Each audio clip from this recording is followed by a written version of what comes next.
I like music videos that tell a story and evoke emotion. The Dirty Jacks' Mr. Derailer is directed by Jordan Miller and does just that.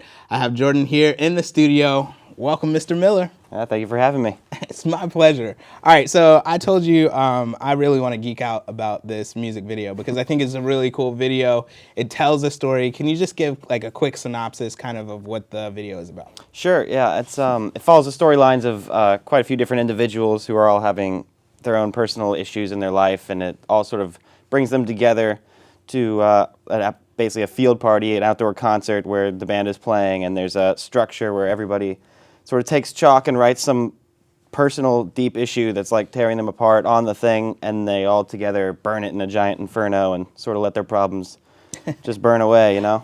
I love how you're kind of like talking about it like it's no big deal. But when you actually watch the video, I mean, it's a beautiful video. One of the things that I love about music videos, if done right, Mm-hmm. Like the Dirty Jacks is the band's name, correct? Yeah. So the song, Mr. Derailer, is an awesome song, right? Like I would probably put it in, on my iPhone, listen to it, on the way to work or whatever. They're great. Yeah, and then you combine those visuals with it to evoke these different emotions that we could already get from the song, but combined with the visuals. Can you talk a little bit about like how you went into your process of getting those visuals?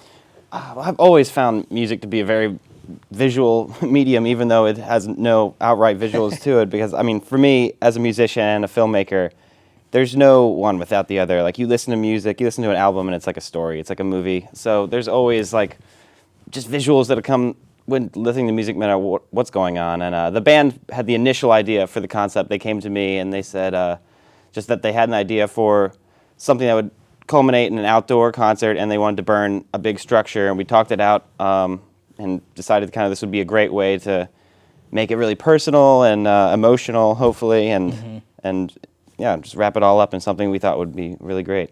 What did you shoot on? We shot on the Lumix GH4. Okay. Yeah. Because I mean, you have a lot of slow motion within the video, but it works perfectly for the video.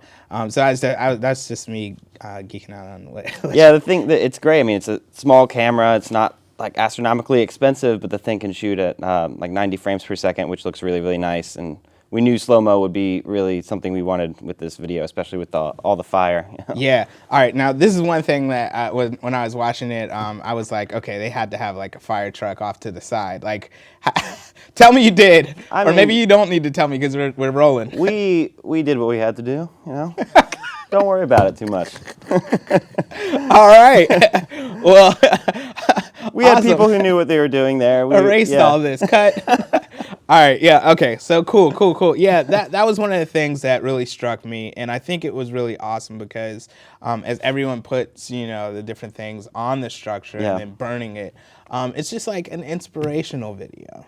Yeah, that's something we were totally going for. I mean, the song is very emotional and kind of has that vaguely triumphant but kind of little sadness to it kind of music, so that's something we wanted to go for, and we thought, like, having all these really personal things, especially there's so many of them on the structure, you catch glimpses of a lot of different ones, and some of them are featured, some of them are not, and yeah, it was pretty cool. Can you talk a little bit about just as a director and your choices, because you have to introduce characters very fast, and you have to make sure that we either don't like or we like the characters, and that's one of the things that I think the video does well. How do you achieve that? We knew, we would have a very limited time to do that, like you said. So we just had to. We really thought of like the issues first that we wanted to like tackle rather than the characters. So each character has their own personal issue, whether it's body image and like beauty in mainstream culture, or whether it's like their just personal relationships with their significant other, something like that. Which is, think people can relate to that all over the world. So we came up with the ideas first, and then we wrote characters who would be facing these problems, and then, we have, like you said, we only have short bursts of a few seconds here or there to like show you these people and get you to know them. Right. And that's kind of how we kind of let the issues guide the characters, I guess. Yeah. What was the casting process like? It was actually pretty interesting. At the time, it was, they're not around anymore, but it was a small casting group that a friend of mine was working at in D.C. who helped me send out a casting call for pretty much all the concert goers at the end when a lot of new people show up in the video. That was just a big extra casting call, and we were just kind of luck with that. We didn't really know who was going to show up until they all showed up, and then also the band was bringing in a lot of people. I was making phone calls. We were just dragging whoever we could get out there. But a lot of the primary cast was people I already knew, or people I had just finished working with my feature film, which we had just finished shooting. So my assistant director actually plays a small role in it. Some of the cast from that film appears in this. Some people had auditioned for the feature that I thought were great, but couldn't find a role for them. I called them back and had them in the music video. That's how you do it. That's all right. And a lot of these people, they're all great people, so we had great working relationship for the other films, and it just made sense to bring them in on this as well. Yeah, that's awesome. So, how does the band feel about the video? Oh, the band loved it, and actually we're in talks now, but maybe starting to work on a second video. Nice. They were excited that when it was in Rosebud, all of us were very excited about that, so we're like, well, why not? Let's keep this thing rolling, maybe do a new one. I like that. All right, cool. Yeah. So go ahead and plug it. I mean, Rosebud, you'll be playing on January 23rd in the Rosebud Film Festival. Definitely want to come and check out Mr. Derailer. All right, so another question that I had, just in terms of working out the production, how many days did you all actually shoot the video? Only 2. 2 days, yeah.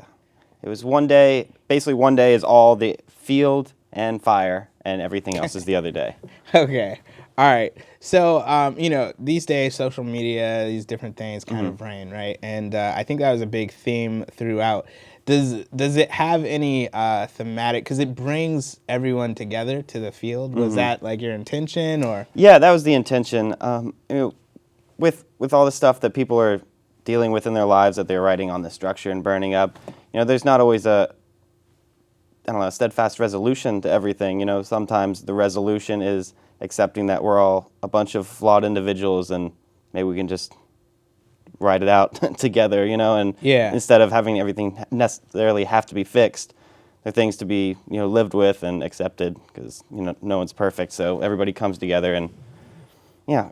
I find it interesting because, on your Facebook post, you can look amazing, right? You can be having the greatest time in Cancun, but you can really be hurting on the inside. Sure, you know what I mean? Sure. And I think that in some ways, maybe not overtly, but the music video kind of addresses that. Like you said, like at the end of the day, we all have these different hurts or different history, pain, different things, but just like kind of burning it up and like letting go. You know what I mean? Yeah, you can't hold on that stuff forever. At some point, you gotta let it go.